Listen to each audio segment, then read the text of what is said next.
तो ब्रेक के बाद आपका एक बार फिर स्वागत है हमारी खास पेशकश चर्चा में। और चर्चा के तहत अब हमारा विषय ओआईसी का कट्टर बयान, भारत ने बताया नादान। संदर्भ यह है कि मुस्लिम देशों का एक संगठन है, ऑर्गेनाइजेशन ऑफ इस्लामिक कोऑपरेशन, 1971 में अस्तित्व में आया था। जिस समय यह अस्तित्व में आया था उस समय तकरीबन दुनिया के 30 मुस्लिम आबादी बहुल देश इसके सदस्य थे। आज की तारीख में 57 देश इस संगठन का हिस्सा है।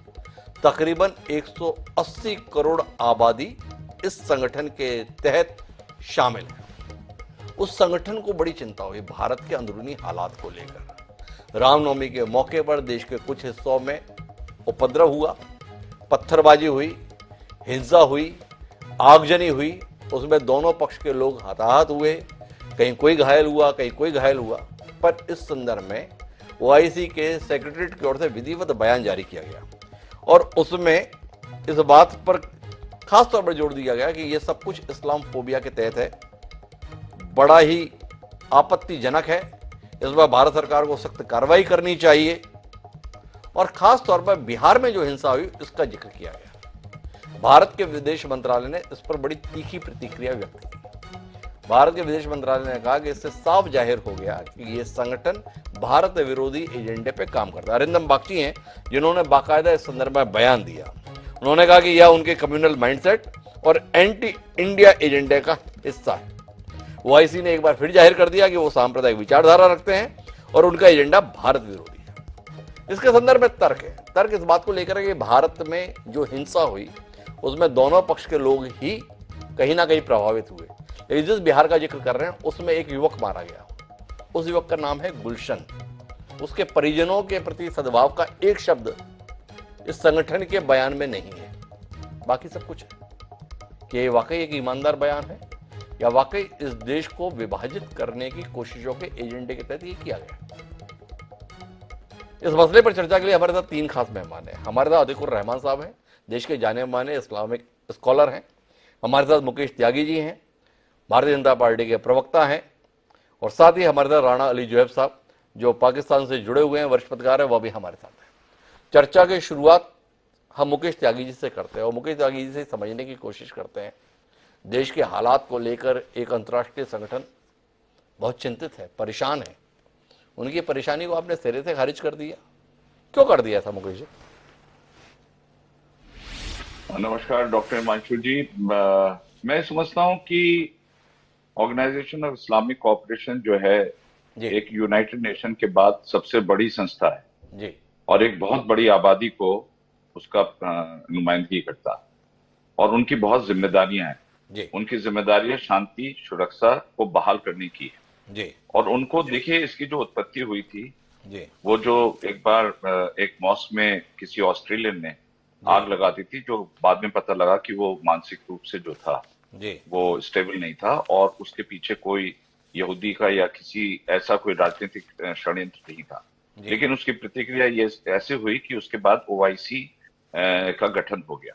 जी हिंदुस्तान को भी ओआईसी में कई बार मौके मिले मेंबर बनने के, पर्यवेक्षक बनने के, परंतु पाकिस्तान ने उसका विरोध किया कि कोई भी कंट्री के साथ अगर विवाद है तो वो ओआईसी के मेंबर नहीं बन सकता। जी इसके कारण हम लोग मेंबर नहीं बन सके, जबकि सुषमा स्वराज जी ने आबू धाबी में वहां पे उनको बुलाया गया था और उनका बहुत सम्मान किया गया। जी तो हमारे बहुत अच्छे संबंध हैं पूरे। लेकिन जो लगातार मैं समझता हूँ कोई कंपल्शन है या तो पाकिस्तान दबाव डालता है, जी क्योंकि पाकिस्तान एक बहुत ही डोमिनेटिंग मेंबर है उस ओआईसी का। जी और जो हालात इस समय हो रहे हैं उसमें सीधे सीधे लग रहा है कि दखल अंदाजी करना जो है ये विदेशी ताकतों का एक काम बन गया है, ताकि मोदी सरकार या हिंदुस्तान, मैं तो मोदी साहब को भी नहीं लेता इस बीच में, जी हिंदुस्तान जो आर्थिक प्रगति बहुत त्वरित गति से कर रहा है, $5 ट्रिलियन इकोनॉमी का सपने देख रहा है, तो उसको कैसे रोका जाए। जी तो जैसे मुझे तो कभी कभी ये लगता है कि लॉर्ड कर्जन की अगर कोई शिष्या हैं, वो है ममता बनर्जी, जी जिन्होंने 1905 में फूटो और राज करो का जो उन्होंने जिस तरह से हिंदुस्तान और बंगाल का डिवीजन करने में उन्होंने एक बहुत सक्रिय भूमिका निभाई थी। जी मैं समझता हूँ ममता बनर्जी भी उसी ब्लूप्रिंट को अडॉप्ट कर रही है, क्योंकि अभी उनका जिस तरह से एक चुनाव में वो बहुत बुरी तरह से हार गई जी सागर डिगी में, और जहां पर जो कि एक माइनॉरिटी डोमिनेटिंग एरिया है, उसके बाद इनकी असुरक्षा बहुत ज्यादा बढ़ गई है। वो ये सोच रही थी कि हमारा कई साल से यहाँ पे आधिपत्य था, हम कैसे हार गए। तो उनको लगने लगा कि मेरी जमीन खिसकने लगी है। 37 साल के सीपीएम के रूल के बाद ममता बनर्जी ने भी वही डीएनए अडॉप्ट किया जो कि सीपीएम का डीएनए था। लड़ाई झगड़े का, खूनी इतिहास का, आपस में भिड़वाने का और तुष्टीकरण का। तो तुष्टीकरण का जो उनका अभी जो औजार है, मुझे लगता है वो खोटा होता जा रहा है। सागरटी के चुनाव के बाद अब उनको ये लग रहा है कि मैं कैसे अपने मुस्लिम वोट्स जो मैं जा चुके हैं मेरे हाथ से, मैं उनको वापस कैसे खींचूं। तो मैं समझ रहा हूं कि हमने कभी भी ऐसा नहीं देखा कि उस पे शोभा यात्रा पर इस प्रकार का 5 दिन तक 6 दिन तक लगातार वहां पे वायलेंस चल रहा है। जी, तो इसके पीछे कुछ ना कुछ तो साजिश बू है ही। कोई ना कोई साजिश तो है ही, लेकिन मैं इस विषय को ममता बनर्जी पे नहीं ले जाना चाहता त्यागी साहब। हम बात कर रहे हैं ओआईसी को लेकर। ओआईसी ने चिंता जताई है, तो अतिकुर रहमान साहब थोड़ा विस्तार दीजिए। हमला रामनवमी के जुलूस पर हुआ, पत्थर फेंके गए, इसके संदर्भ में विवाद है। ओआईसी की जिम्मेदारी नहीं बनती कोई यह आग्रह करता कि इस प्रकार के वैमनस्य के व्यवहार को न किया जाए। एक युवक मारा गया जो हिंदू समुदाय से ताल्लुक रखता है, उसके परिजनों के प्रति सद्भाव के 2 शब्द भी नहीं आए। शिकायत इस बात को लेकर भी है ओआईसी को लेकर कि ईरान में हिजाब के मसले को लेकर इतनी महिलाओं के ऊपर अत्याचार चल रहा है, इसके संदर्भ में मुंह से 2 शब्द नहीं निकलते। चीन में उइगर मुसलमानों के साथ में क्या कुछ हो रहा है, इसके संदर्भ में मुंह से आवाज नहीं निकलती। हिंदुस्तान में, इतने बड़े हिंदुस्तान में 2-4 जगह थोड़ा सा क्या हुआ, ओआईसी को लगा कि पूरी दुनिया में अगर कहीं बात करनी तो भारत के संदर्भ में। और भारत का विदेश मंत्रालय कह रहा है कि ओआईसी भारत विरोधी एजेंडे पे ही काम करता है। आपका नजरिया क्या है, जानने में दिलचस्पी है। क्या सोचता है भारत का मुसलमान? डॉक्टर साहब, सबसे पहली बात तो ये है, देखिए ओआईसी कोई इनकार नहीं कर सकता है कि उसके ऊपर जो प्रभाव है वो पाकिस्तान का ज्यादा है और हिंदुस्तान के मुसलमानों का बहुत कम है, ना होने के बराबर है लगभग। जी, तो ये एक आकलन लगाना कि हिंदुस्तान का मुसलमान, ओआईसी तो छोड़िए, हिंदुस्तान का मुसलमान, मैं नहीं समझता हूं कि कोई भी ऐसी विदेशी ऑर्गेनाइजेशन की तरफ देखता है या कोई अरब मुल्क की तरफ देखता है कि भाई अगर उनके ऊपर कोई पीड़ा आएगी तो उनसे हमको मदद की उम्मीद करना चाहिए। इसकी मेन वजह यह है कि हिंदुस्तान का मुसलमान आज भी सरदार वल्लभ भाई पटेल की उन आश्वासनों पर यकीन करता है जो संविधान के अंदर माइनॉरिटी राइट्स में आते हैं और सेक्युलरिज्म के अंदर आते हैं, बेसिक स्ट्रक्चर में आते हैं। जी, अब यहां पर सवाल ये उठता है डॉक्टर साहब कि जो संरक्षण मुसलमानों को हासिल है या अन्य तौर पे माइनॉरिटीज को हिंदुस्तान में हासिल है संविधान के तहत,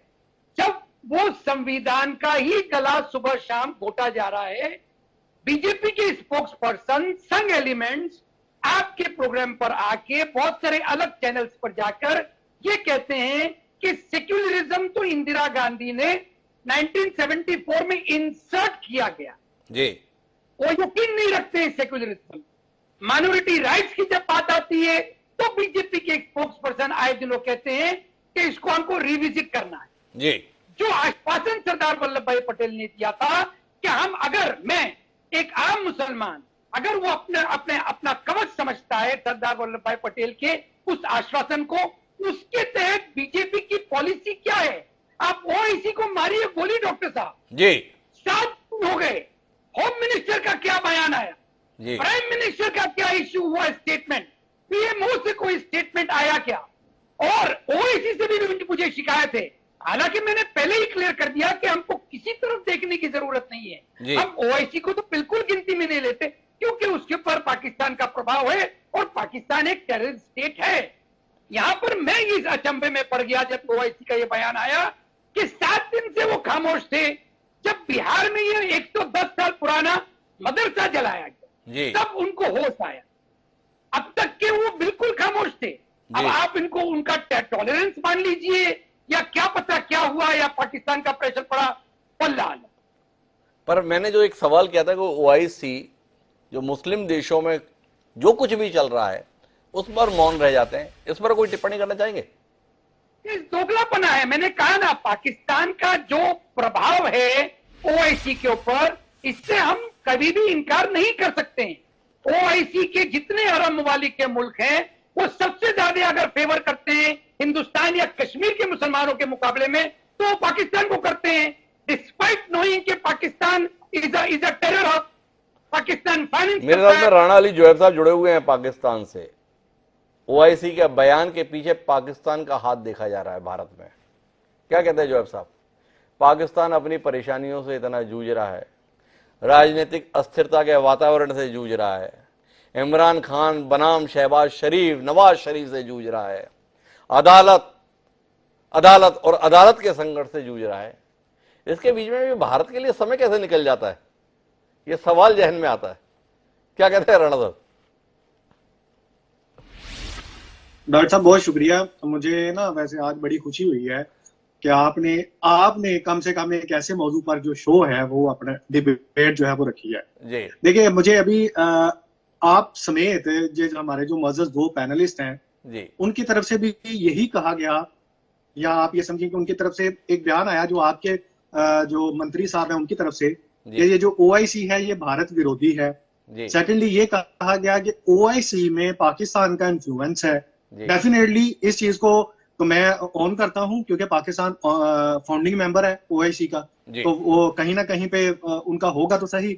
दूसरे नंबर पे अगर ओआईसी भारत के खिलाफ है, अगर ओआईसी में इन्फ्लुएंस पाकिस्तान का है, जो कि बकौल हमारे मौजूद पैनलिस्ट के कि पाकिस्तान एक टेररिस्ट स्टेट है, तो मेरा सवाल इन्हीं दोनों पैनलिस्ट से है कि भारत बार बार ओआईसी की मेंबरशिप लेने के लिए क्यों जाता है वहां, क्यों ये अपनी दरखास्तें वहां पे उठा के जाते हैं कि हमें भी ओआईसी का मेंबर बनाइए, हम भी ओआईसी में शामिल होना चाहते हैं। अब आ जाते हैं आपके दूसरे सवाल की तरफ जी। मैं इस वक्त जब ये इशू हुआ, आपके ही भारतीय जर्नलिस्ट, यानी कि हमारे नहीं, हम पाकिस्तान की मैं बात नहीं कर रहा जी, भारत के जर्नलिस्ट जो ट्विटर पर मौजूद हैं, मैंने अपनी इन आंखों से वो वीडियोस देखी हैं, वो आग लगी हुई मस्जिदों को देखा है इसी प्रोसेशन के दौरान जिसका आप जिक्र कर रहे हैं जी। उन आग लगे हुए घरों को देखा है जो आप ये समझ रहे हैं कि ये जो रामनवमी प्रोसेशन के दौरान ये जो झगड़े हुए हैं जी। कोई भी ये पहला वाकया नहीं है, पूरा सोशल मीडिया आप ट्विटर अकाउंट उठा के देख लें, ये पाकिस्तानी अपलोड नहीं कर रहे हैं जी। ये भारत से लोग अपलोड कर रहे हैं, भारत से सहाफी अपलोड कर रहे हैं, और वो सहाफी अपलोड कर रहे हैं जो मुसलमान नहीं है। आप उनपे ये भी इल्जाम नहीं लगा सकते कि जी ये मुसलमान है तो ये अपने लोगों की हमायत में फेक वीडियो चढ़ा रहे हैं। नहीं, जो हिंदू हैं जिनका मजहब कुछ और है, जो कोई और उससे मजहब से ताल्लुक रखते हैं, वो सच्चाई वो हकायक सोशल मीडिया पर चढ़ा रहे हैं।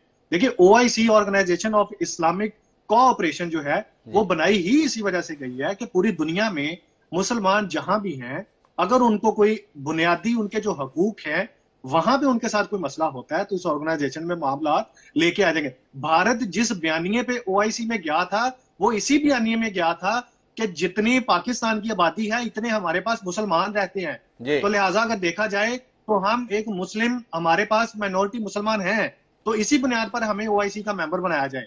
और आज उसी ओआईसी ने उन्हीं मुसलमानों पर जुल्म जो भारत में हुआ उस पर जब आवाज उठाई तो वो ओआईसी बुरा बन गया। आज ओआईसी से बड़ी कोई टेररिस्ट ऑर्गेनाइजेशन नहीं है भारत के लिए। सो होना ये चाहिए था मेरी नजर में कि इसमें छोटी सी बात आपको ये बता देता हूं कि पाकिस्तान का इसमें ओआईसी के बयान में कोई हाथ नहीं है। नंबर वन, उसका जवाब आपने ही दे दिया कि पाकिस्तान में जो इस वक्त पॉलिटिकल हालात यहाँ पे चल रहे हैं कि सुबह को अदालत का फैसला कुछ होता है, दोपहर को कुछ आ जाता है, शाम को कुछ होता है। हमें तो यही नहीं पता कि यहाँ पे पाकिस्तान में गवर्नमेंट किसकी है, कल शाम को गवर्नमेंट होगी या नहीं होगी। तो इसलिए इन हालात में हम जो हमारे इंटरनल मामलात हैं उसमें इतने कुछ जकड़े हुए हैं कि हमें तो बाहर से ये भी नहीं पता कि हमारे जो पड़ोसी मुल्क है वहां पे क्या चल रहे हैं। राणा साहब ने बड़े स्पष्ट तौर पे कह दिया, हमारे अंदरूनी हालात समझिए, अभी हमारी स्थिति नहीं है कि हम अपने यहाँ क्या कर रहे हैं, आप दूसरी जगह के संदर्भ में हमें जिम्मेदार ठहरा रहे हो। तो मुकेश जागी 2-3 सवाल उठा दिए राणा अली जोहैब साहब ने, जिसका उत्तर तो आपकी जिम्मेदारी बनती है देने की। एक तो उन्होंने कह दिया कि जब इतना ही फालतू का संगठन है, इस टाइप का संगठन है, तो हम उसके पीछे पीछे क्यों घूम रहे, अपनी आवेदन लिए हमें भी बना लो, हमें भी बना लो, हमें भी बना लो। ये उनका मासूम सा सवाल है, इसका उत्तर आपको देना चाहिए। दूसरा उन्होंने सवाल उठाया, भाई हम तो यहां से कुछ लोड कर नहीं रहे, जिस हिंदुस्तान में आप रह रहे हो, जिस भारत देश में आप रह रहे हो, वहीं में रहने वाले लोग ट्विटर पर डाल रहे हैं कि मदरसा जल गया, वो बता रहे हैं घर जला दिए, ऐसा उपद्रव हो गया, तो आप क्या करें, इसे देखकर चुप रह जाएं? क्योंकि वो साथ में तर्क दे रहे हैं, भाई ये संगठन तो बने इसलिए कि दुनिया में कहीं भी अगर मुसलमानों के संदर्भ में कुछ गलत हो, अत्याचार हो, तो उसके संदर्भ में आवाज उठाएं। शायद सिवाय उसके कि अगर वो इस्लामिक देशों के अंदर हो रहा हो, इसलिए ईरान के संदर्भ में नहीं उठाते, सीरिया के संदर्भ में नहीं उठाते, इराक में कुछ हो जाए तो नहीं उठाते, वो भारत के संदर्भ में उठाते। तो जरा मुकेश त्यागी थोड़ा बताइए ना, आप क्यों ऐसे संगठन का सदस्य बनना चाहते हैं हम, और हमारे लोग ऐसे अवसर उपलब्ध क्यों कराते हैं जिसमें इन लोगों को कहने, सुनने, बताने का मौका मिले? देखिए मुझे इन पाकिस्तान के नुमाइंदे पर एक याद आ रहा है कि हम तो सनम डूबे तुमको भी ले डूबेंगे। तो ये इनकी देखिए साजिश डीएनए में, आईएसआई में, ये कोई चाहे सरकार पलटे या अल्टे, यहाँ पर जो एक आईएसआई का स्टैंडर्ड डीएनए है, स्टैंडर्ड ऑपरेटिंग प्रोसीजर है कि हिंदुस्तान को किसी भी तरीके से आप जो है डिस्टेबलाइज करते रहिए किसी भी बहाने। तो ये तो मैं समझता हूँ कि इतनी गहरी सियासी दुनिया में नहीं होंगे हमारे अली भाई, लेकिन ये देखिए पाकिस्तान ने जब हमारा कश्मीर का मुद्दा उठाया था, सुषमा स्वराज जी को इन्विटेशन भेजा गया था, तो पाकिस्तान ने पुरजोर आवाज उठाई थी कि अगर आप इनके इन्विटेशन को नहीं तोड़ेंगे तो हम नहीं आएंगे। इमरान खान साहब उस समय शायद वजीर आजम थे। तो ये तो आप अच्छा ओआईसी के दोगलापन आप देखिए, आपने अपने प्रारंभिक वक्तव्य में खुद ही कहा कि चाइना के जो मुस्लिम है उनके ऊपर ये कुछ नहीं बोलते हैं, हिजाब के ऊपर नहीं बोलते, जहां पर इनकी आवाज नहीं चलती वहां पर डर जाते हैं ये। लेकिन हिंदुस्तान के मामले में इतने एक्टिव होकर के बोल रहे हैं, 6-7 दिन के बाद ये प्रतिक्रिया दे रहे हैं कि हमारे, तो देखिए बुनियादी इशू ये है कि आप हमारे आंतरिक मामले में दखल अंदाजी ना करें। आप लगातार मदाखलत कर रहे हैं हमारे अंदरूनी मामलों में, क्यों कर रहे हैं आप? आपको क्या जा रहा है कि आपने मुद्दे की बात नहीं की, आप जो पिछली बार बोले वही बोल रहे हैं। राणा अली जोएब साहब ने बड़ा मौजूद सवाल उठाया है, भैया आप बोल रहे हो कि फालतू का संगठन है, विदेश मंत्रालय के ने कहा है कि इनका भारत विरोधी एजेंडा है। तो जो संगठन भारत विरोधी एजेंडे पे काम करता है, इतने सालों से काम कर रहा है, हम उसके सदस्य क्यों बनना चाहते हैं? ये सवाल वो उठा रहे हैं, इसका कोई उत्तर दीजिए ना। मैं आपको बताऊं, पीयू इंटरनेशनल की रिपोर्ट के हिसाब से सुधांशु जी, हिंदुस्तान 2050 में सबसे बड़ा मुस्लिम मुल्क होगा, सबसे बड़ा मुस्लिम, इंडोनेशिया से भी आगे होगा, पाकिस्तान से भी आगे होगा। तो यहाँ पर एक मुस्लिम की नुमाइंदगी होनी मैं समझता हूँ बहुत जरूरी है।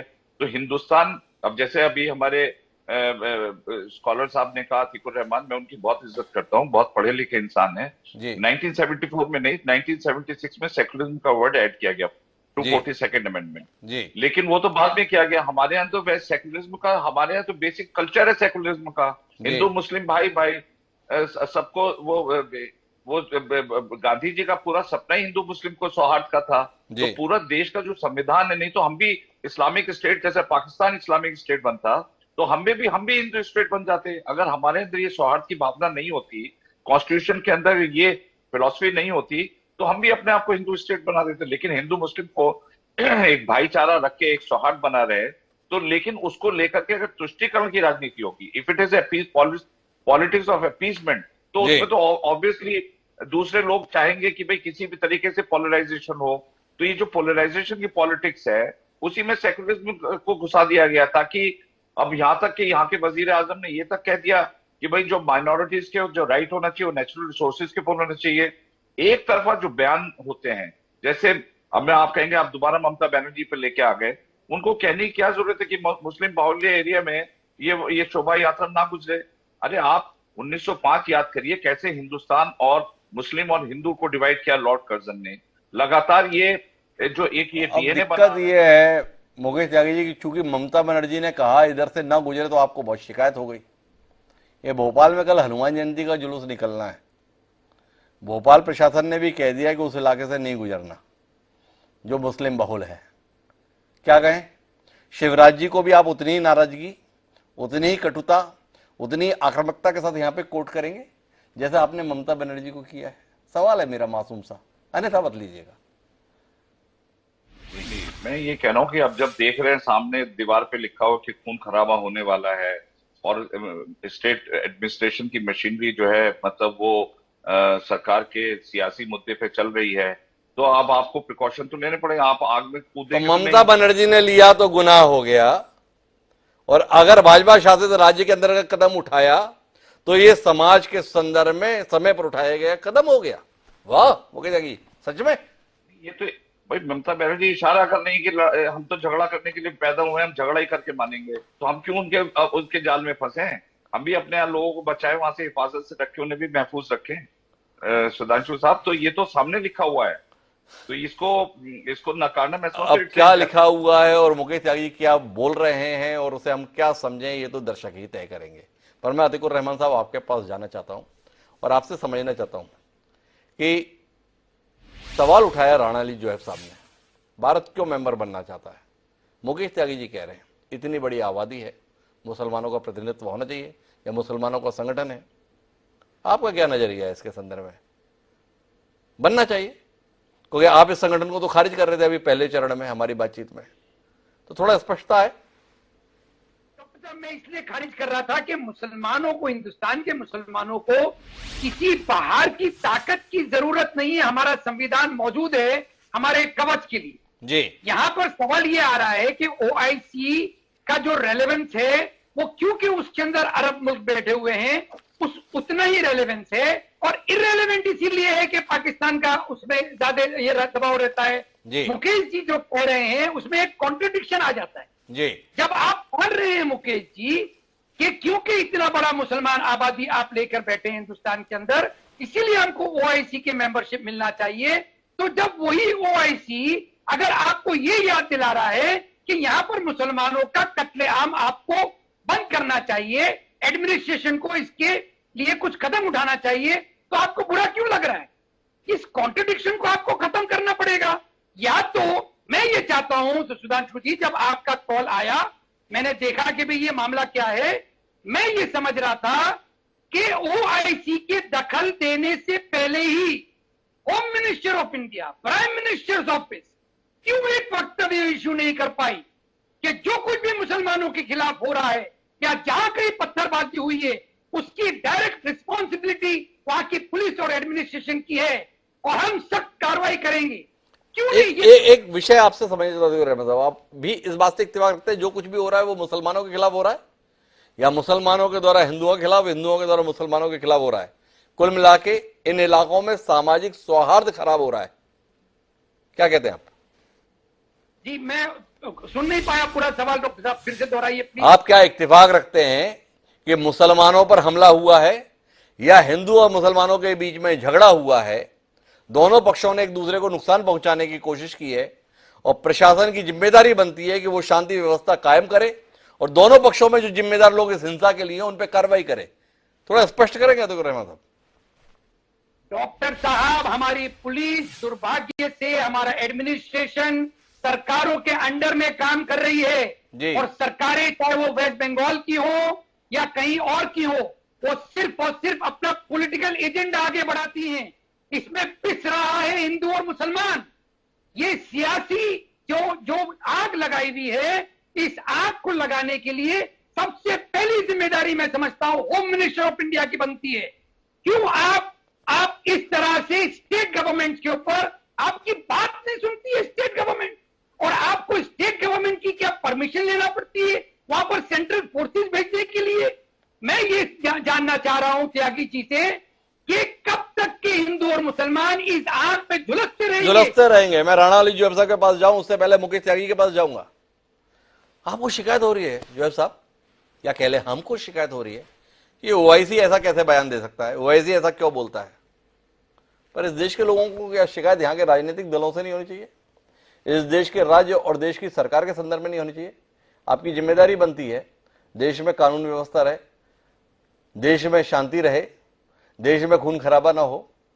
आप अपनी जिम्मेदारी निभा पाने से नाकाम रहे, इसलिए ऐसी संस्थाओं को ऐसे बयान जारी करने का मौका मिल रहा है। अपनी इस विफलता के लिए शर्मिंदा है त्यागी साहब? सुधांशु जी, अगर हम लोग जो है वहां पे कोई ऐसा कड़ा एक्शन उठाते हैं तो आप ही कहेंगे कि फेडरल स्ट्रक्चर को थ्रेट कर रही है सेंट्रल गवर्नमेंट। देखिए, अभी शुभेंदु अधिकारी ने पीआईएल फाइल की हाई कोर्ट के अंदर जी, और उसके अंदर हाई कोर्ट के जज ने सप्लीमेंट्री पीआईएल भी फाइल हुई हुगली और हावड़ा के झगड़े के बाद कि आप जो है पैरामिलिट्री फोर्स को बुलाइए। कल जो निकलने वाली है हनुमान जयंती की यात्रा, तो उसमें पैरामिलिट्री फोर्स को ऑर्डर कर दिया गया। लेकिन स्टेट गवर्नमेंट का पहला अधिकार होता है, स्टेट गवर्नमेंट तो वो है जिसने सीबीआई के अधिकारी को पकड़ करके पुलिस वाले वहां के उठा करके ले गए, वो किसी इन्वेस्टिगेशन के सिलसिले में आए थे। तो ये तो ममता बनर्जी मैं मुकेश त्यागी जी भाजपा के संदर्भ में बात नहीं कर रहा, इस देश के राजनीतिक दलों के संदर्भ में बात कर रहा हूं। जो अतीकुर रहमान साहब ने कहा, उस बात को समझने की कोशिश कीजिए कि आप लोग अपनी राजनीतिक इच्छाओं को हासिल करने के लिए ऐसे झगड़ों को हवा देते हैं और इसमें हिंदू मुसलमान पिसते हैं और अंतर्राष्ट्रीय तो आपसे जानना ये चाहता हूं, भाजपा के प्रतिनिधि के तौर पर नहीं, एक राजनीतिक विचारक के तौर पर, कि क्या आप नहीं मानते कि हां, इस आजाद हिंदुस्तान के 75 साल की आजादी के कालखंड गुजर जाने के बाद भी इस देश के राजनीतिक दल जिम्मेदार नहीं हो पाए, वह इस देश के लिए काम नहीं कर रहे, केवल अपने दल के लिए काम कर रहे हैं? इस पर सवाल है।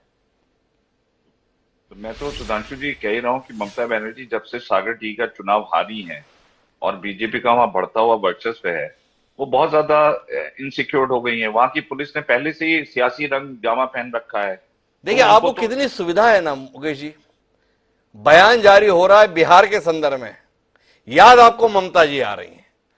हम बात कर रहे हैं नालंदा में हुए आगजनी को लेकर, पर आप वहां पर बात नहीं करना चाहते, आपको ममता ही याद आ रही है। क्या कहें इसको? आपके भोलेपन को, आपकी मासूमियत को, या आपकी सियासी समझ को क्या कहें मुकेश जी? नहीं, बिहार हो या उत्तर प्रदेश हो या वेस्ट बंगाल हो, मैं तो आपको एक एग्जाम्पल दे रहा हूँ, उदाहरण दे रहा हूँ कि किस प्रकार से सियासी अपने वोट पॉलिटिक्स के लिए वो देश के बुनियादी सिद्धांतों के साथ कॉम्प्रोमाइज करते हैं, चाहे कहीं भी हो। अब वहां पर तेजस्वी है, वहां पे नीतीश कुमार है, तो उनको भी अब चुनाव दिखाई दे रहा है कि हमें भी अपनी जड़ें मजबूत करनी चाहिए। अब क्योंकि मैं समझ रहा हूँ कि मोदी जी की लोकप्रियता इतनी बढ़ गई है कि अब हर आदमी इस चक्कर में है कि कैसे मोदी के अश्वमेध यज्ञ के घोड़े को रोका जाए, तो तमाम ऐसी चाल चलेंगे ताकि हमारी स्थिति। अच्छा, तो क्या करना चाहिए ये कांग्रेस को, ये ममता बनर्जी को, ये नीतीश कुमार को? ये मोदी जी के अश्वमेध के घोड़े को हाँकने का काम करें कि मोदी जी आप 300 पे पहुंचे हैं, हमारी जिम्मेदारी बनती है आप 400 सीटों पे पहुंचे। ऐसे ही देश की सियासत चलेगी। आपने भी यही काम किया है ना, मनमोहन सिंह जी को अगर स्पष्ट बहुमत नहीं मिला तो आप स्पष्ट बहुमत दिलाने के लिए तैयार हो रहे थे। ये इतने शिकवे शिकायत आप लोगों को क्यों होने लगे हैं? ओके, नहीं, आपने जो बहुत अच्छा प्रश्न उठाया और मैं समझता हूं कि यही हमारा बुनियादी सिद्धांत होना चाहिए, देश पहले आना चाहिए। अच्छा, ये जो सियासी झगड़े करते हैं, इनके पीछे अगर राजनीतिक द्वेष है तो मैं समझता हूँ बहुत ही खतरनाक है, ये तेजाब की तरह से मुकेश जी ने आह्वान किया है देश पहले होना चाहिए। देश के लिए सारे दलों को मिलकर नरेंद्र मोदी जी को प्रधानमंत्री बनाए रखने के लिए काम करना चाहिए, और जो जो इसमें उलझन डालेगा तो फिर जाकर उसको लेकर तो सवाल उठेंगे। नजरिया मुकेश त्यागी जी का, एक जिम्मेदार राजनीतिक दल के प्रवक्ता, उनकी बात का सम्मान है। पर मैं अब राणा अली जोहर साहब के पास आखिरी दौर की बातचीत के लिए आना चाहता हूं। आपसे जानना ये चाहता हूं कि ये बयान जो इस्लामिक संगठन के द्वारा जारी किया गया है, ये भारत के मुसलमानों की मदद के लिए है या भारत के मुसलमानों की परेशानी बढ़ाने के लिए?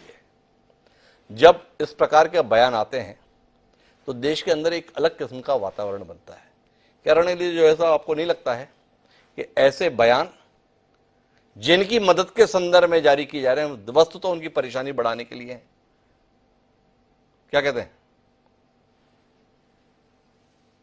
डॉक्टर साहब? ये आपने बड़ी अच्छी बात की है। देखिए, मेरी नजर में मजहब नंबर 1, मजहब से ऊपर इंसानियत, और इंसानियत से भी ऊपर एक चीज है जिसको हम कानून कहते हैं। अगर हम किसी रियासत में रह रहे हैं, ठीक है सर, कानून की नजर में कोई मजहब कोई मजहब नहीं है। कानून, लॉ इज लॉ, उसकी नजर में सब बराबर। तो इस तरह के ये जो मामलात है ना, अगर ये मामलात होते हैं तो इसमें जो सबसे पहला फेलियर होता है वो आपके लॉ एंड ऑर्डर का, आपके लॉ एनफोर्समेंट एजेंसीज और आपकी अदारे, आपकी गवर्नमेंट इसकी जिम्मेदार है। देखिए, अगर एक दफा इंसिडेंट हो, 2 दफा हो, उसको हम नजरअंदाज कर सकते हैं, हमसे मुराद आपके लोग भी नजरअंदाज कर सकते हैं। लेकिन जब एक तवातर, एक सिलसिला शुरू हो जाए ना किसी भी मामले का, खासतौर पर मुसलमानों पर इस, तो जैसे मैंने गुजारिश की है ना कि OIC का बनाने का मकसद ही ये है कि जहां पे मुसलमानों पर कोई जुल्म होगा उसके खिलाफ वो बोलेंगे। लेकिन अगर जैसे हमारे पैनलिस्ट प्रोफेसर साहब, स्कॉलर साहब बोल रहे थे कि OIC के बयान से पहले अगर आपकी गवर्नमेंट की तरफ से स्टेटमेंट आ जाती, उनकी तरफ से इनिशिएटिव लिया जाता कि वो इस पे इंक्वायरी बैठा देते, तो 2-4 दोनों पार्टियों के लोगों को, पुलिस इनकी हरकत में आती, लोग हरकत में आते, तो मेरा नहीं ख्याल था कि अगर गवर्नमेंट ऑफ इंडिया, दिक्कत यह है कि सबकी अपनी अपनी सुविधा है। बयान आए हैं, जिन राज्यों में उपद्रव हुआ उनके मुख्यमंत्रियों के बयान आए हुए, अल्पसंख्यकों के समर्थन में ही आए हुए हैं, पर अतीकुर रहमान साहब की अपेक्षा उससे पूरी नहीं हो रही। उन्हें लगता है कि देश के गृह मंत्री को बोलना चाहिए, देश के प्रधानमंत्री को बोलना चाहिए। ऐसा नहीं कि सरकारों ने नहीं बोला, सरकारों ने बोला है, जिनके ऊपर सुरक्षा देने का प्राथमिक दायित्व है उन्होंने बोला है। पर त्यागी जी को हमारे शिकायत इस बात की है कि वो ऐसी भाषा क्यों बोल रहे हैं। अतीकुर रहमान साहब को शिकायत इस बात को लेकर है कि देश के प्रधानमंत्री या गृह मंत्री क्यों नहीं बोल रहे हैं, और हमारे देश को शिकायत ये है कि हमारे देश के अंदर का मामला है तो ये बाहर के संगठन क्यों बोल रहे हैं। तो कुल मिलाकर शिकायत हर और है, हर कोई शिकायत से रूबरू है, समाधान कहीं नहीं मिल रहा है। ये बड़े अजीब सी स्थिति है। बहरहाल मसला ये नहीं है, मसला दरअसल अपनी सुविधा के साथ विषयों को देखने का है, चाहे वो इस्लामिक संगठन हो और चाहे देश में मौजूद राजनीतिक दल। कोई भी इंसानियत को नहीं देखना चाह रहा, कोई भी शायद कानून को देखना नहीं चाह रहा, इसीलिए उलझन है। उम्मीद करते हैं कि दल, सरकार और संगठन इंसान के संदर्भ में अपनी जिम्मेदारी को समझेंगे, ना कि अपनी सहूलियत के अनुसार विषयों को समझने की चेष्टा करेंगे। देश का मसला है, देश के स्तर पर अगर हल हो जाए तो दुनिया के तमाम संगठनों को बोलने का मौका ही क्यों मिले, ये इस देश की और राज्यों की सरकार को समझना चाहिए। आप तीनों मेहमानों का बहुत बहुत धन्यवाद इस गंभीर चर्चा का हिस्सा बनने के लिए। समय है अब आज के शेर का, जो ये हिंदू मुस्लिम का तनाव है, इस तनाव को समर्पित हमारा आज का शेर है।